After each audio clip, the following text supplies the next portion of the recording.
Have you ever thought about the connection between corruption and poverty, and whether one can be addressed without tackling the other? Hello everyone, my name is Erla Nagaran, and today let's talk about something that hits close to home for many in the Philippines, the overlapping challenges of poverty and corruption. Picture a vibrant canvas where the colors of our culture and the strength of our people are overshadowed by the harsh realities of poverty. Families struggle daily for basic necessities like food, education, and healthcare. It's not just an economic issue, it's a human crisis that needs our deepest understanding. Now, let's shine a light on another issue. Corruption. It's like a hidden force that preys on the vulnerable, making the fight against poverty even more harder. Corruption, with its infamous bribery and misuse of public funds, makes the obstacles more challenging for those who are already struggling. In order to break this cycle, we must first understand the causes of poverty and corruption. Poverty isn't just about the lack of money, it's a result of broken systems. Corruption takes advantages of these flaws, trapping people in a never-ending cycle of struggles. So what exactly is the cause of corruption? Well, there is no single source of corruption in the Philippines, since it is a very complex problem that stems from various factors, including cultural, political, and economic factors. A culture of impunity, weak institutions, and low salaries for public officials are some of the contributing factors. One way of ensuring that corruption does not happen again is to implement laws and regulations that punish corrupt officials.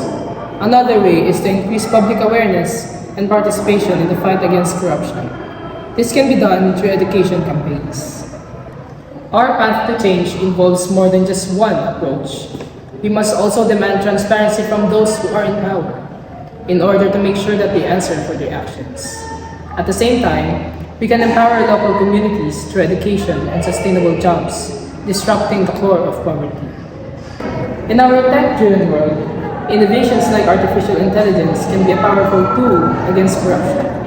It enhances transparency, ensuring that public resources are used for the benefit of everyone. So, how does the concentration of wealth among a small portion of the population in the Philippines contribute to the persistent issue of income inequality? Additionally, how does this income inequality manifest in rural areas? And what role does limited access to jobs, healthcare, and educational opportunities play in exacerbating poverty in these regions? A small portion of the population in the Philippines controls a big portion of the nation's wealth, resulting in severe income inequality, have greater rates of poverty than urban areas, which is a contributing factor to ongoing poverty. Poverty in these areas is made worse by a lack of access to jobs, healthcare, and educational opportunities. So, what are the main causes of poverty in various parts of the world? Many factors can contribute to poverty, such as lack of access to healthcare, education, and employment prospects, as well as systemic problems like discrimination and corruption. And what effects does poverty have on people and communities outside of the realm of money?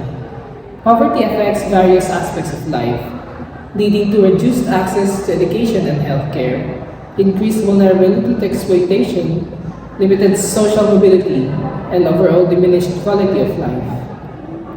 Number 1. How does poverty contribute to corruption in the Philippines? Poverty makes individuals more susceptible to corruption, as they may resort to corrupt practices for survival or economic improvement. Number 2. What factors worsen poverty in the Philippines, contributing to corruption? Inadequate education, limited job opportunities, and income inequality contribute to persistent poverty, fostering an environment where corruption can thrive. Number 3. How does government corruption impede poverty alleviation efforts in the Philippines? Corruption diverts resources from poverty alleviation programs, leading to inefficiencies and undermining initiatives aimed at improving conditions for the poor. Number 4.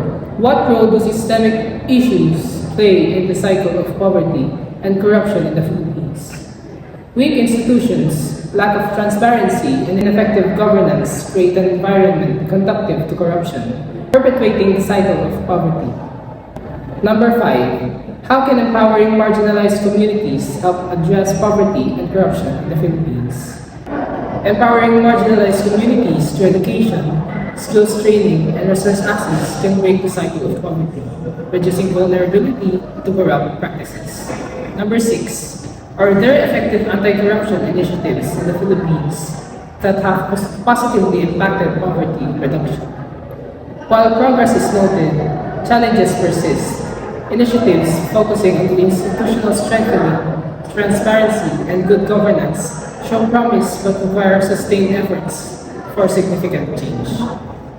To summarize, the intricate relationship between poverty and corruption in the Philippines highlights the importance of ongoing comprehensive actions. Tackling systematic problems, improving governance, and empowering marginalized communities are vital for breaking this cycle. A united and persistent effort is essential to make substantial progress in reducing both poverty and corruption, fostering a fair and equal society.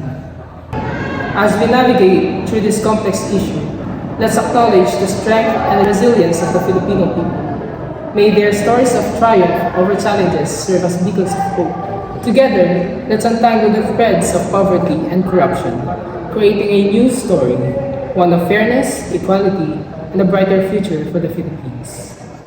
Again, I am Earl Rodney Nagaran, addressing the issue between poverty and corruption in the Philippines. Thank you for listening.